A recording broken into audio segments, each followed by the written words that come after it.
मायावती को सीबीआई की तरफ से एक फोन कॉल, एनआरएचएम घोटाले में पूछताछ की बात सामने आने के बाद उनका यह कहना कि बीजेपी की यह सरकार सीबीआई का बेजा इस्तेमाल कर रही है मुझ पर दबाव बनाने के लिए। इसी के लिए हम कर रहे हैं चर्चा, क्योंकि क्या इस देश की सर्वोच्च जांच एजेंसी पर एक बार फिर से भरोसे का सवाल खड़ा हो गया है। सभी खास मेहमान हमारे साथ बने हुए सुधींद्र भदौरिया साहब अब बीएसपी की तरफ से आ गए हैं, शाहनवाज जी, और सीधे उन्हीं से सुनते हैं। सुधींद्र भदौरिया साहब, एनआरएचएम घोटाले की शुरुआत एक तरह से पूरी जब जांच हो रही है तो पता चल रहा है मायावती जी की ही सरकार थी। अब अगर सीबीआई उनसे पूछताछ के लिए पहल करती है, ये आरोप आप कैसे सीधे लगा सकते हैं कि सरकार कर रही है, जानबूझकर करा रही है? देखिए, आपको याद होगा अंजना जी, 2004 में इसी तरह से ताज के बारे में, ताज एक्सप्रेस के बारे में इन्होंने सीबीआई को एक भय दिखाने की कोशिश की और उत्तर प्रदेश की जनता ने भी जवाब दिया और देश की जनता ने भी जवाब दिया इसका।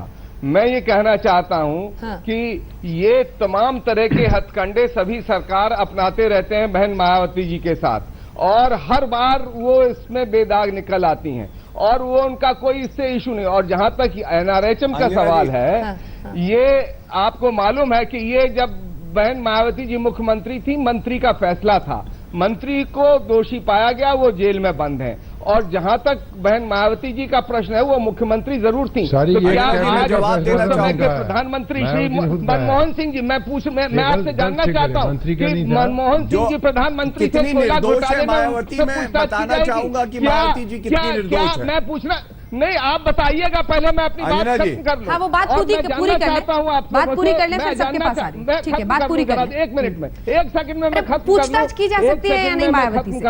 कोई भी हो, कोई भी हो सुधींद्र जी, इस देश के कानून से ऊपर तो नहीं हो सकता। जैसे नहीं, मैं ये जानना चाहता हूं कि जो घोटाले हो रहे हैं छत्तीसगढ़ में और मध्य प्रदेश में, जो बीजेपी की सरकारें हैं, या दिल्ली के अंदर भी अगर वो आएंगे तो क्या उसके लिए मोदी जी जिम्मेदार होंगे? उनको दोषी ठहराया जाएगा? क्या सीबीआई उनको बुलाकर पूछेगी? आप इस तरह के ये जो षड्यंत्र कर रहे हैं और ये तमाम जो कोशिशें कर रहे हैं, इससे बीएसपी के कार्यकर्ता, हमारे जैसे कार्यकर्ता दबने वाले नहीं है। इसका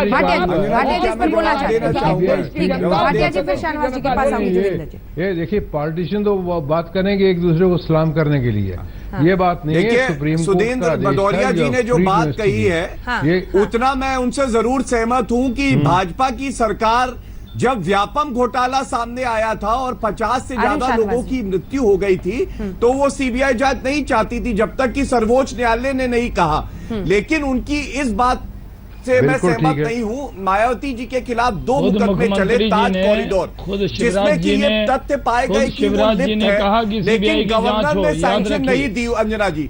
और दूसरा मामला डिस्प्रपोर्शनेट एसेट का चला, जिसका हवाला जोगिंदर जी ने अभी दिया। सुप्रीम कोर्ट ने टेक्निकल ग्राउंड पे चार्जशीट क्वॉश करी और कहा कि सीबीआई आगे जांच बढ़ा सकती है, और सीबीआई ने जांच नहीं करी। तो कहीं ना कहीं पॉलिटिकल बार्गेनिंग सीबीआई के द्वारा भाजपा करती आई है, जो बात मैंने पहले भी कही थी, और ये रुकनी चाहिए सीबीआई की स्वतंत्रता। बिल्कुल मुलायम सिंह जी की बिल्कुल बता दूंगा भदौरिया जी, आपने प्रकाश डाला, बिल्कुल बताऊंगा। मुलायम सिंह जी की केस में भी हम तो कहते आए हैं कि सीबीआई का दुरुपयोग होता है, और प्रिलिमिनरी इंक्वायरी जांच में कुछ नहीं पाया गया। एफआईआर नहीं रजिस्टर हुई थी, चार्जशीट नहीं फाइल हुई थी जैसे मायावती जी के खिलाफ हुई। आप तो पढ़े लिखे व्यक्ति हैं, दोनों में फर्क बता सकते हैं कि चार्जशीट फाइल हो गई थी ताज कॉरिडोर में, और उसके बाद गवर्नर ने सैंक्शन नहीं दी। के खिलाफ क्या बात कर रहे हैं आप? का इस समय मुलायम सिंह जी की बहुत तारीफ मोदी जी ताज कॉरिडोर की बात करी, मोदी जी और मुलायम सिंह जी एक दूसरे की तारीफ कर रहे हैं, एक दूसरे के साथ सहयोग कर रहे हैं। सुन तो लीजिए भदौरिया जी, अरे बौखलाहट में सुन क्यों नहीं रहे? अरे मैंने ताज कॉरिडोर की चार्जशीट की बात करी, और एनआरएचएम में उस वक्त मायावती जी मुख्यमंत्री थी, जब उनके दोनों बड़े मंत्रियों ने खुद इस्तीफा दिया, उनके स्वास्थ्य मंत्री ने और परिवार कल्याण ने इस्तीफा दिया। तो क्या आज अगर सीबीआई से पूछताछ करना चाहती है तो गलत है? और अगर मायावती जी को किसी बात का डर नहीं है तो वो क्यों नहीं पूछताछ में भाग लेती है और बताती है कि सच्चाई क्या है? इसमें क्या गलत बात है? सीबीआई बदल रही है, इसको आपको सब कुछ पता है। आपको तो ये भी पता है कि मायावती जी ने कितना बड़ा घोटाला किया है, तो आप बता दीजिए जनता को कि घोटाला किसने किया। आपके स्वास्थ्य मंत्री, आपके परिवार कल्याण मंत्रियों ने, दोनों ने इस्तीफा दिया। सीएमओ, दो सीएमओ ने जो है उनको मर्डर किया गया। जो डेप्यूटी सीएमओ थे वो जेल में मृत पाए गए। इससे बड़ा ये बहुत गंभीर घोटाला है ये, कई लोगों की जान गई है। बहुत गंभीर घोटाला है, कई लोगों की जान गई है, जैसे व्यापक में भी गई थी। एक सेकंड, शाहनवाज जी पर आते, फिर मैं आपके पास आऊंगी रीता जी। शाहनवाज जी जवाब दीजिए। घोटाला है, एसपी बीएसपी दोनों सीधा आरोप लगा रहे हैं।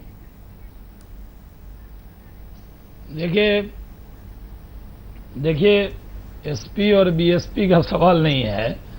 4 साल तक एनआरएचएम का घोटाला सीबीआई जांच चलते हुए भी 4 साल तक कांग्रेस की सरकार थी। रीता बहुगुणा जी को ये याद रखना चाहिए। दूसरी बात, हमारी सरकार को मायावती जी के सपोर्ट की कोई जरूरत नहीं है। अगर होती भी तो हम सीबीआई का कोई दुरुपयोग नहीं करते। ये काम कांग्रेस का रहा है, ये हमारा काम नहीं है। यहाँ तक सवाल है कि सिर्फ बीजेपी के बारे में कह देना कि सरकार ये करती रही है, केस में खुद तो सीबीआई ने अपील क्यों नहीं करी उसकी? ये बता दीजिए। ये अगर सीबीआई स्वतंत्र है तो जब अमित शाह जी डिस्चार्ज हुए कांग्रेस के तो उसके जमाने में खिलाफ था, अपील क्यों नहीं करी चाहे सीबीआई? सोहराबुद्दीन का केस हो, नहीं या इशरत जहां का मामला उठाया रीता बहुगुणा जोशी जी ने, सब अगर सीबीआई स्वतंत्र है साजिश की गई तो थी। जब अमित शाह जी और मोदी जी को बदनाम करने की डिस्चार्ज हुए उसमें तो पूरी तरह कांग्रेस की डिस्चार्ज होने के खिलाफ अपील क्यों नहीं करी? पूरी तरह गलत कह रहे हैं, दोबारा दोहरा रहा हूं। पूरी तरह नहीं, पूरी तरह से, क्योंकि वो कांग्रेस की साजिश थी। जानकारी और कांग्रेस के दौर में वो रिपोर्ट आई, कांग्रेस के दौर में रिपोर्ट आई, हमारी सरकार नहीं थी, उसमें भी वो बेदाग साबित हुए। अमित शाह जी को फंसाने की सारी कोशिश को अरे ये 2000 नाकाम हुई। आप कह रहे हैं रीता बहुगुणा कह रही है, फंसाया जा रहा है। अरे तलवार में नहीं, सुन लीजिए ना आप लोग क्यों। अरे जब आप बोल रहे थे, आप जब बोल रहे थे तो मैं कहाँ बोल रहा था? सुनिए ना, सुप्रीम कोर्ट में एफिडेविट लेके पलट जाते हैं। शाहनवाज जी जरा सुन लीजिए, बहुत कड़वा नहीं है, धीरे धीरे एक बार उसके बारे में भी प्रकाश डाल दीजिए ना, अपने तमाम जो है बातें। मायावती जी के जो प्रवक्ता हैं वो भी परेशान हैं।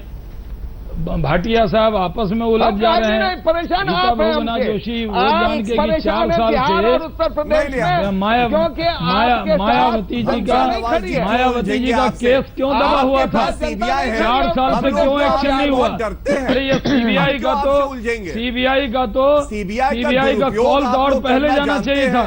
ये तो देर हो गई। 4 साल से ये जांच चल रही है।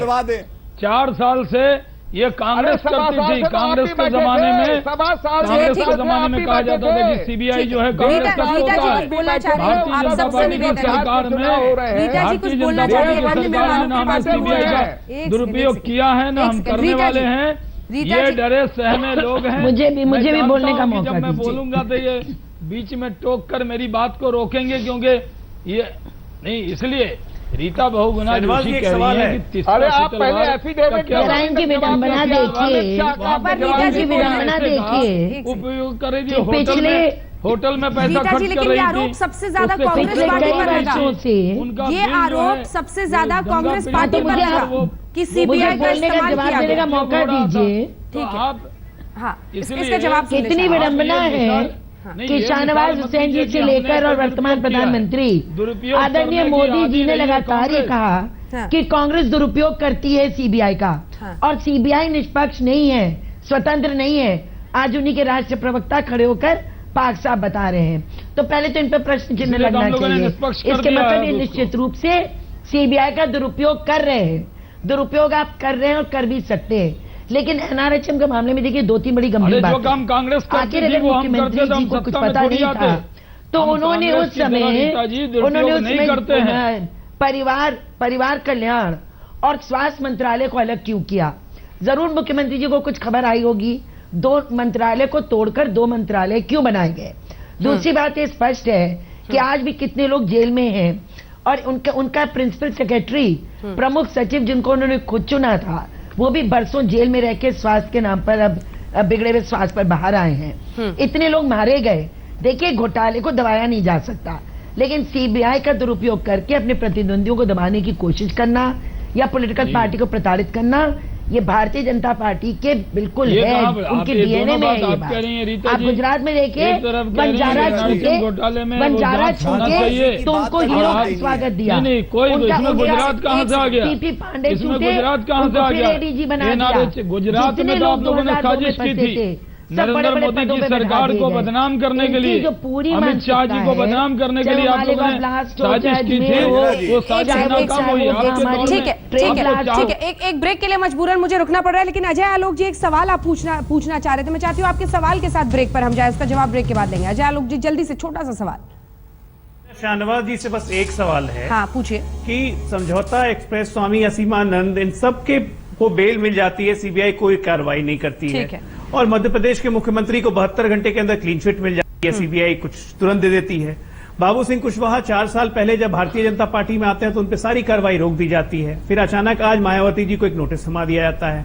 तो ये जो काम करने का तरीका है कहीं ना कहीं तो इंडिकेट करता है ना कि सीबीआई आपसे कहीं ना कहीं इन्फ्लुएंस हो रही है। तो इन्फ्लुएंस करवा के बिहार चुनाव में इसका क्या उपयोग करने वाले, ये भी जरा बता दीजिए। मैं भी एक सवाल के साथ ब्रेक पर जाती हूँ। कुशवाहा के बीजेपी में जुड़ने से पहले आप लोग अलग हो गए थे और अब बोली अलग हुई है या उसके बाद अलग हुए? खैर, इस पर लौटेंगे एक छोटे से ब्रेक के बाद। राजनीतिक सहूलियत, राजनीतिक इस्तेमाल, लेकिन सवाल देश की सर्वोच्च जांच एजेंसी पर है। ब्रेक के बाद लौटते हैं, देखते रहिए। सभी खास मेहमान हमारे साथ बने हुए हैं। शाहनवाज जी, एक छोटा सा जवाब आप दीजिए, क्योंकि सारे सवाल आप पर खड़े हो रहे हैं। छोटा सा जवाब, जिसके बाद जोगिंदर जी को मैं शामिल करूंगी, कि आपसे जुड़े मामलों पर तो वो जल्दबाजी नहीं दिखती जो अन्य मामलों में दिखती है। क्लीन चिट मिल जाती है। मैं भी करना चाहूंगा। ठीक है, आ रही सुधीर। अंजना जी, एक चीज मैं कहना चाहता हूं। हाँ। यहाँ पैनल के लोग एक कॉल पे घबरा रही हैं। बहन जी, हमारे मुख्यमंत्री थे नरेंद्र मोदी जी। अरे आपसे कोई गुजरात में सीबीआई ने बात कर रहे हैं, हमने 8 घंटे तक पूछताछ किया, बैठे और एक बार भी गए, फेस किया, इन्होंने फेस किया।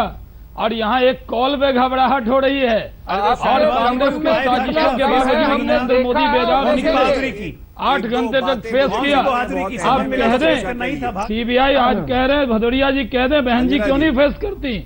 जवाब दे दें, एक संबंध पे एक कॉल पे इतनी घबराहट क्यों है?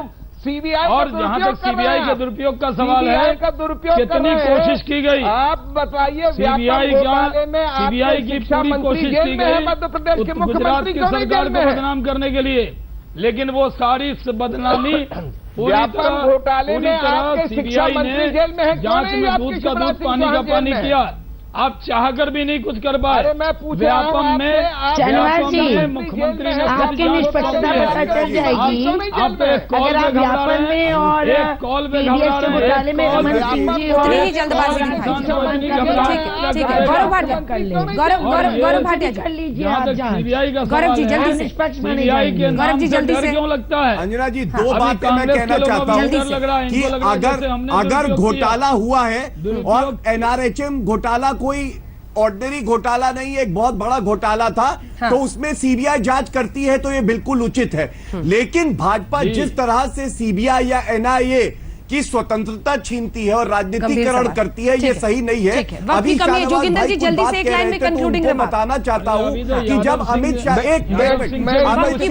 डिस्चार्ज हुए थे, ये 30 दिसंबर 2014 है और सीबीआई ने इसको चुनौती नहीं दी सर्वोच्च न्यायालय में। ये इसी भाजपा जोगिंदर जी जल्दी से एक लाइन। पूरी तरह देखिए, पूरी तरह जवाब देखिए जी, ऐसा है जानबूझ के समाजवादी पार्टी को शिकार बना लिया है क्या? कहीं भी जो है केस होता है, धुआं होता है, आग के बगैर नहीं होता। और ये चाहे पॉलिटिकल सपोर्ट कह लो, समाजवादी चाहे कास्ट को इनकैश करने का कर लो, सावरी ऐसे करते हैं और इसी बेसिस पे इलेक्शन लड़े जाते हैं, चाहे वो बिहार हो, चाहे यूपी हो, चाहे दूसरी स्टेट हो। जैसे महाराष्ट्र में मराठास के लिए उन्होंने रिजर्वेशन कर दिया था पुरानी सरकार ने, तो इसलिए इसका इनका वक्त की कमी हमें इसी के साथ इस बहस का अंत करना पड़ेगा। लेकिन समझना यह है कि सिर्फ सीबीआई पर जानबूझकर हमेशा सरकारी इस्तेमाल का, सियासी इस्तेमाल का आरोप, इन सब के बीच असल मुद्दा छिप जाता है, और वो ये कि देश की सर्वोच्च जांच एजेंसी है, अगर उसकी प्रामाणिकता पर सवाल खड़े होते हैं तो फिर न्याय का पूरा मामला इस देश में कहीं लटक कर रह जाता है। आप सभी का बहुत शुक्रिया। देखते रहिए।